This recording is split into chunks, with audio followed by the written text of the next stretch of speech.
अंतर्राष्ट्रीय बुलियन वायदा बाजार में सटोरियों की मुनाफा वसूली की बिकवाली के कारण सोने और चांदी की कीमतों में गिरावट आई है। इंदौर सराफा बाजार में सोना कैडबरी 400 रुपए घटकर 96,900 रुपए प्रति 10 ग्राम पर आ गया। चांदी चोरसा 100 रुपए घटकर 1,19,000 रुपए प्रति किलो पर पहुंच गई। वहीं कॉमेक्स पर सोना वायदा $46 की गिरावट के साथ $3,312 प्रति औंस पर बंद हुआ। चांदी वायदा 9 सेंट घटकर $36.00 प्रति औंस पर समाप्त हुआ। वहीं आपको बता दें कि घटे दामों पर भी व्यापारी गतिविधियां सीमित रहे। इंदौर में सोना कैडबरी रवा नगद 96,900 और RTGS 98,600 रुपए रहा। सोना 22 कैरेट 90,400 रुपए प्रति 10 ग्राम बिका। शुक्रवार को 97,300 रुपए पर बंद हुआ था। चांदी RTGS 1,04,000 और टंच 1,02,000 रुपए प्रति किलो रही। चांदी का सिक्का 1,125 रुपए प्रति नग बिका।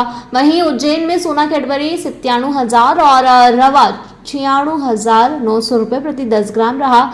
चांदी पाट 1,22,000 रुपए और टंच 1,02,000 रुपए प्रति किलो रहे। सिक्का 1,200 रुपए प्रति नग बिका। वहीं आपको बता दें कि इंदौर सियागंज बाजार में जो है इन दिनों जीरे की आवक तो अच्छी है, मांग का सपोर्ट नहीं मिलने के कारण कीमतों में तेजी नजर आ रही है।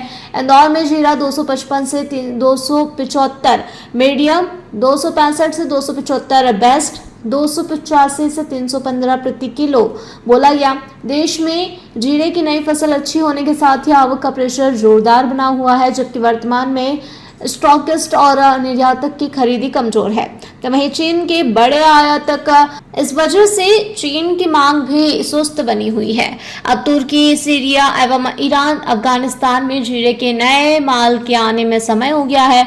इससे भारतीय निर्यातकों की चिंता बढ़ने लगी है।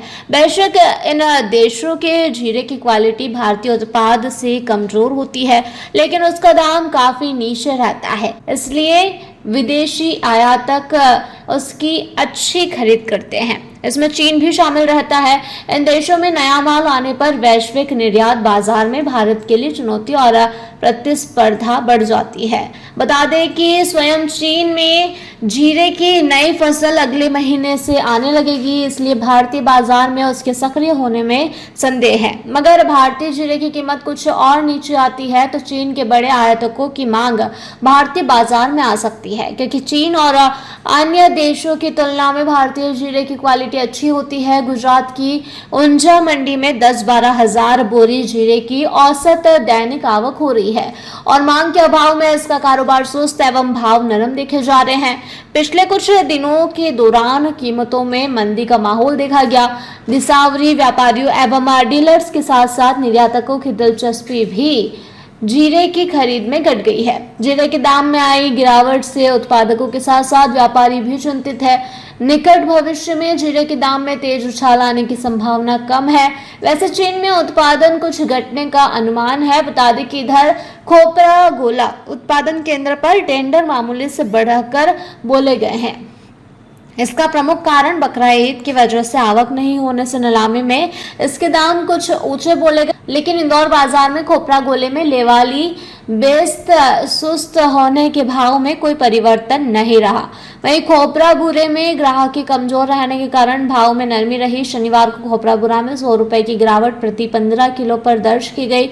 नारियल में ग्राहकी बेहद सुस्त है, लेकिन आवक कम होने से भाव घटने की उम्मीद कम है। शक्कर में सीमित पूछताछ रहने से भाव में स्थिरता बनी हुई है। जयराम जी, किशन काका, राम राम भाई, राम राम। क्या दोनों भाई बैठ के क्या हिसाब लगा रहे हो? ऊटी लहसुन के भाव आ गए क्या? अरे नहीं रे दादा, ये अपना रमेश नया मकान बनाने के लिए लोन ले रहा है। हिसाब किया तो पता चला कि लोन का पैसा तो ईंट और रेती में ही पूरा हो जाएगा। और अभी तो सीमेंट लानी है, सलिया लाना है और तो ठेकेदार को भी पैसे देने हैं। मेरे तो कुछ समझ में ही नहीं आ रहा कि कैसे बनेगा मेरा नया मकान। अरे किशन काका, कहाँ इन रेत सीमेंट और लाल ईंटों के चक्कर में पड़ रहे हो? मेरी बात मानो तो अपने घर को बाबजी एएसी ब्लॉक से बनवाओ। इसमें ना सीमेंट और रेत की जरूरत होती है, ना ही तराई करने की झंझट। और लाल ईंटों के मुकाबले आपका मकान काफी तेजी से बनकर तैयार हो जाएगा। इससे आपके पैसे तो बचेंगे ही, साथ ही मजबूती ऐसी कि सालों साल देखने की जरूरत नहीं। और इससे आप अपना मकान ही नहीं, कुएं और खेत की बाउंड्री वॉल भी बनवा सकते हो, जिससे रोजड़ों की समस्या भी खत्म हो जाएगी। वाह भाई, ये तो कमाल की चीज है। फिर तो मैं अपना घर बाबजी ब्लॉक से ही बनवाऊंगा। और मैं अपने खेत की बाउंड्री वाल। ज्यादा जानकारी के लिए स्क्रीन पर दिए गए नंबर पर अभी कॉल करें। बाबजी एएसी ब्लॉक्स, स्टील से मजबूती।